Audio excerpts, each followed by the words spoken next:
성령님께서 이 땅에 오신 일은 우리 예수님께서 이 땅에 오신 것만큼 매우 중요한 사건입니다. 성령님은 예수님을 영접한 사람들에게 개별적으로 임하기 때문에 여러 번 오시는 것처럼 느껴지지만 그러나 예수님을 대신해서 이 땅에 오셨다는 그 구속사적인 사건으로 바라볼 때는 단 한 번만 이 땅에 오신 것이 맞습니다. 그분은 예수님을 대신해서 이 땅에 단회적으로 오신 하나님이십니다. 성령님께서 오신 날은 오순절이고 그리고 그분께서 하신 일은 교회를 세우셨습니다. 오순절은 바로 신학 교회의 생일이라고 말합니다. 우리는 성령님께서 오신 그 날의 의미를 깊이 있게 묵상하고 또 아주 중요하게 생각할 수 있어야 합니다.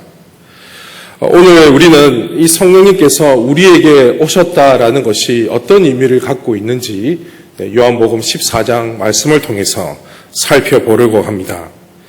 성령 강림이란 지극히 공적이고 보편적이며 구속사적인 사건이지만 이것이 개인에게 적용될 때에는 아주 강력한 의미를 담고 있습니다.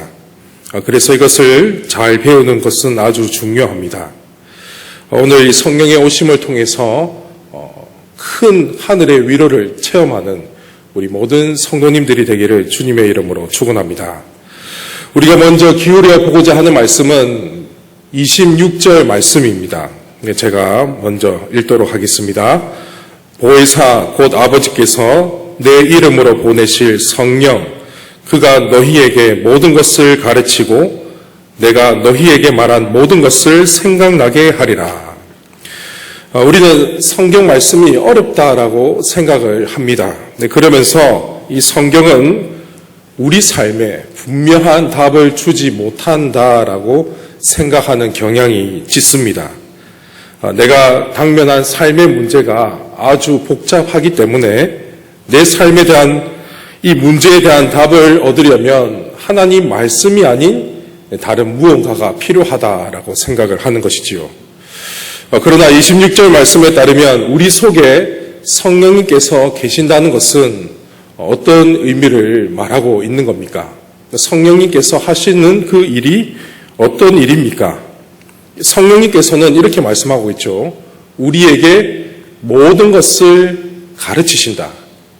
그리고 우리 예수님께서 말씀하신 모든 것들을 생각나게 하신다라고 주님이 말씀하십니다. 성령님이 하시는 일은 우리의 구원의 영역만 그분께서 하시는 것이 아니라 우리 삶의 모든 영역 가운데 그분께서 주관하시고 모든 것을 알려주시는, 모든 것을 가르쳐주시는 분이라고 말씀하고 있습니다.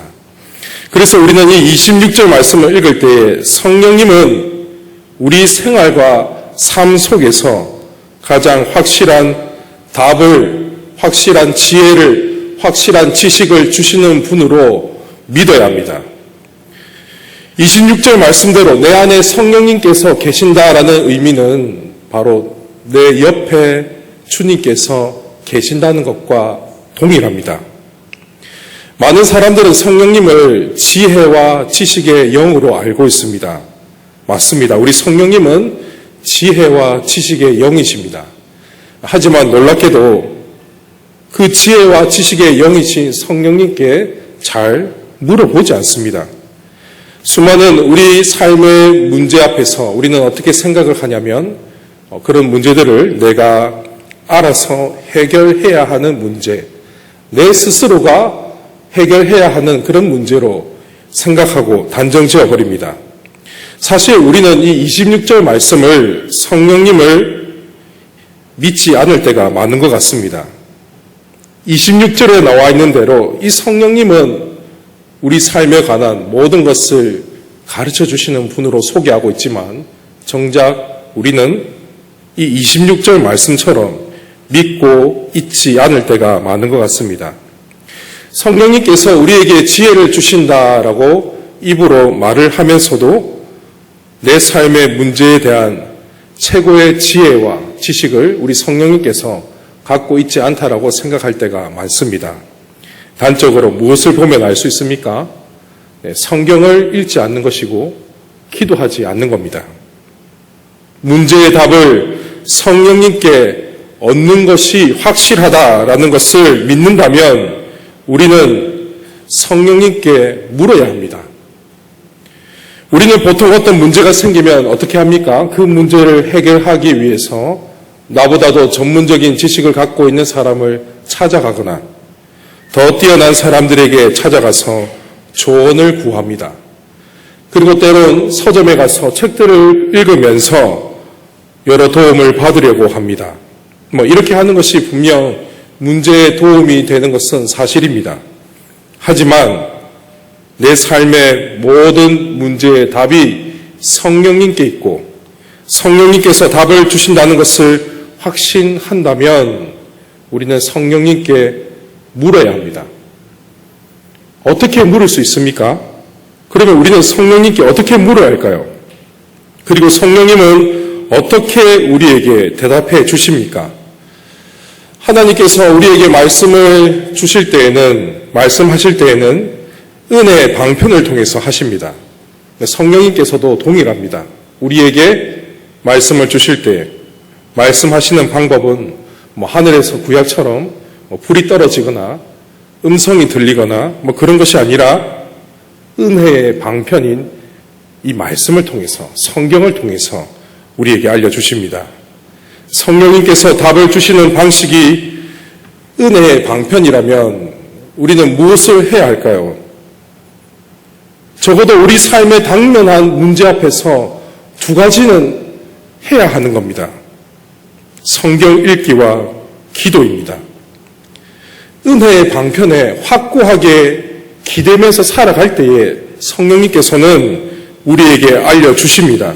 삶의 모든 문제에 대해서 지혜와 지식의 영이신 성령님이 알려주십니다. 그런데 우리는 어떻게 합니까? 말씀을 읽지 않습니다. 성경을 펼치지 않습니다. 기도하지 않습니다. 문제에 대해서는 고민하면서 정정긍긍하면서 두려워하면서 염려하면서 성경을 읽지 않습니다. 집에 가서 성경을 펼치지 않습니다. 말씀 속에서 하나님의 뜻을 찾으려고 하지 않습니다.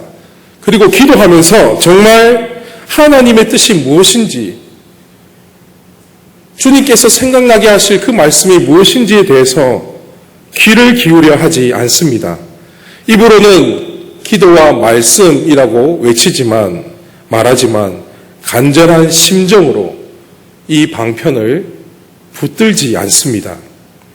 그리고 놓고는 이렇게 말합니다. 성령님은 분명히 내 속에 계시지만 내 모든 문제에 대한 답이 그분으로부터 나오는 것은 아니야. 사랑하는 성도 여러분, 우리는 성령님께 물어야 합니다. 성경책을 펼쳐서 하나님 말씀을 읽어야 하고 그리고 기도해야 합니다. 엎드리면서 그분께 은혜를 구해야 합니다. 이렇게 은혜의 방편에 기댈 때에 말씀을 붙잡고 말씀을 읽고 또 기도하면서 그분의 은혜를 구할 때 성령님께서 우리에게 말씀해 주십니다. 사랑하는 우리 성도 여러분, 26절 말씀을 믿으시기를 바랍니다. 성령님은 모든 것을 가르치시는 분이시고 우리 예수님께서 하신 모든 말씀들을 생각나게 하시는 분이십니다. 26절 말씀을 굳게 붙드십시오. 성령님은 우리 주님께서 저와 여러분을 돕기 위해 보내신 보혜사이십니다. 우리와 함께 하시며 우리를 도우시는 하나님이십니다. 그분은 지혜와 지식의 영이십니다. 모든 것을 다 알고 계시고 모든 것을 가르쳐 주실 수 있는 분이라는 것을 여러분 잊지 말고 기억하시기 바랍니다. 우리가 무엇을 따라 살아가야 할지, 우리가 무엇을 해야 할지, 무엇이 정말 주님의 뜻인지 우리가 은혜의 방편에 기대고 있을 때에 성령님께서는 우리에게 알려주십니다. 주님은 26절 말씀을 하시면서 27절을 붙여서 말씀하십니다. 내가 보혜사를 보낼 것인데 그분이 너희에게 모든 것을 가르쳐주고 모든 것을 생각나게 하실 것이다. 이렇게 말씀하신 후에 27절에 주님은 평안을 말씀하십니다. 평안을 너희에게 끼치노니 곧 나의 평안을 너희에게 주노라. 내가 너희에게 주는 것은 세상이 주는 것과 같지 아니하니라. 너희는 마음에 근심하지도 말고 두려워하지도 말라. 우리 주님은 26절에 성령의 오심을 말씀하고 있으시면서 이어서 평안을 말씀하십니다. 평안을 너희에게 끼치노니, 이 끼친다라는 말은 언어적 의미로서 살펴보면 남겨두다, 유산으로 남긴다 이런 의미를 가지고 있습니다. 그러니까 주님께서는 성령을 제자들에게 보내주시겠다라고 약속하시고 이어서 평안을 말씀하십니다. 그러니까 성령이 오는 것이 바로 평안을 남겨둔다는 뜻입니다. 성령님께서 그들에게 오신다는 것이 바로 이제 평안이 있게 되어질 것을 말씀하고 있는 겁니다. 오늘 우리는 평안의 출처를 알게 되어집니다. 우리가 늘 항상 고백하고 부르는 그 평안, 이 평안이 어떻게 온다라고 성경은 말씀하고 있습니까? 성령을 통해서 온다고 말씀하고 있습니다. 그런데 여러분, 지금 제자들의 상황을 보면 평안할 상황이 아닙니다. 예수님께서는 제자들에게 곧 하늘로 올라갈 것을 말씀하시고 그들을 떠날 것을 말씀하시는 가운데 지금 이 말씀을 하고 계시는 것이지요. 제자들을 떠나실 상황입니다. 이제 제자들은 주님과 함께 할 수 없게 되어질 그러한 상황에 놓이게 되었습니다. 주님 없이 제자들은 남겨지게 될 것이고 앞으로 그들의 삶은 어떤 일이 일어날지 모르는 그러한 상황 가운데 놓이게 되었습니다. 그런데 여러분, 어떻게 평안이 올 수가 있겠습니까? 평안이 떠나가는 상황이죠. 안 그렇습니까, 여러분? 자신들의 스승이자 자신들의 전부였던 그 예수님께서 이제 다른 곳으로 가시겠다라고 말씀하시는 가운데 성령을 보내주실 것을 약속하시고 평안을 남겨둔다라고 말씀하십니다. 상식적으로는 받아들이기 힘듭니다. 주님이 가시는데 어떻게 평안이 있겠습니까? 평안이 떠나가는 상황이죠. 하지만 여러분, 26절에 뭐라고 나와 있습니까? 보혜사 곧 아버지께서 내 이름으로 보내실 성령, 그가 너희에게 모든 것을 가르치시고 내가 너희에게 말한 모든 것을 생각나게 하리라. 제자들과 우리에게 평안이 남겨진 이유가 무엇입니까? 주님은 떠나시지만 그러나 성령님께서 오셔서 성령님이 함께 하실 것을 말씀하고 있습니다. 성령님은 우리의 모든 것을 가르쳐 주시고 또 주님께서 말씀하셨던 그 모든 말씀들을 생각나게 하기 때문에 평안이 남겨지게 되는 겁니다. 주님은 몸으로 곁에 계시진 않지만 마치 내 옆에 있는 것처럼 내가 그분께 기도할 때마다 성령님께서 알려주시고 가르쳐 준다는 것이지요. 사랑하는 성도 여러분, 우리가 살아가고 있는 지금 이 현실의 세계보다 당시 제자들의 그 현실이 더 두려웠고 더 무섭고 더 무거웠다는 사실을 기억하시기를 바랍니다. 예수님의 제자들은 어떤 사람들이었습니까? 우리 예수님을 위해서 모든 것을 다 바친 사람들입니다. 예수님이 제자들을 부르셨을 때에 우리는 제자들의 모습을 기억하고 있습니다. 모든 것들을 다 버리고 주님을 쫓았던 제자들의 모습을 기억합니다.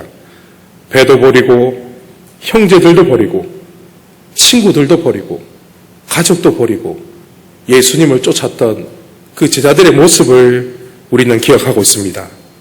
그런데 오늘 말씀 바로 앞에 보면 지금 상황은 우리 예수님께서 하늘로 올라가시겠다는 상황입니다.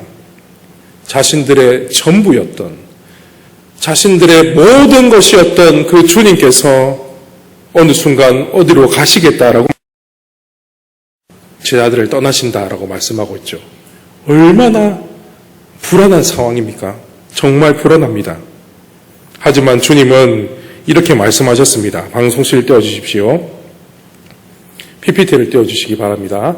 네, 제가 16절과 18절 말씀을 읽겠습니다. 내가 아버지께 구하겠으니 그가 또 다른 보혜사를 너희에게 주사 영원토록 너희와 함께 있게 하리니 내가 너희를 고아와 같이 버려두지 아니하고 너희에게로 오리라.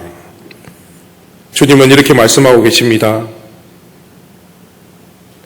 또 다른 보혜사를 너희에게 주사 너희와 영원토록 함께 하겠다라고 말씀하십니다. 그러면서 18절에 너희를 고아와 같이 버려두지 않겠다라고 약속하십니다. 주님은 떠나가시면서 버려두지 않는다라고 말씀하십니다. 상반된 의미입니다.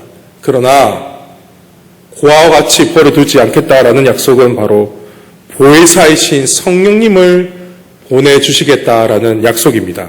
이어서 이분께서 영원토록 함께 하셔서 우리 삶의 모든 것을 그분께서 가르쳐 주시고 정말 하나님의 뜻이 무엇인지를 생각나게 하시기 때문에 평안을 유산으로 남게 되어질 것을 말씀하십니다.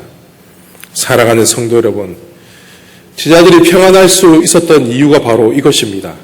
바로 성령님께서 영원토록 함께 하시고 모든 것을 가르쳐 주시고 모든 것을 생각나게 하시기 때문에 평안이 있었던 것입니다. 우리에게도 마찬가지입니다. 우리가 믿고 있는 그 삼위 하나님 가운데 이 성령님의 사역은 우리의 구원을 적용하고 구원만 관련지어서 역사하시는 것이 아니라 우리 삶의 영역에 있어서 모든 것을 주관하시고 우리가 그분의 은혜를 구하고 기도하면 모든 것을 가르쳐 주시는 분, 모든 것을 생각나게 하는 분이라는 것을 여러분 잊지 말고 기억하시기를 바랍니다.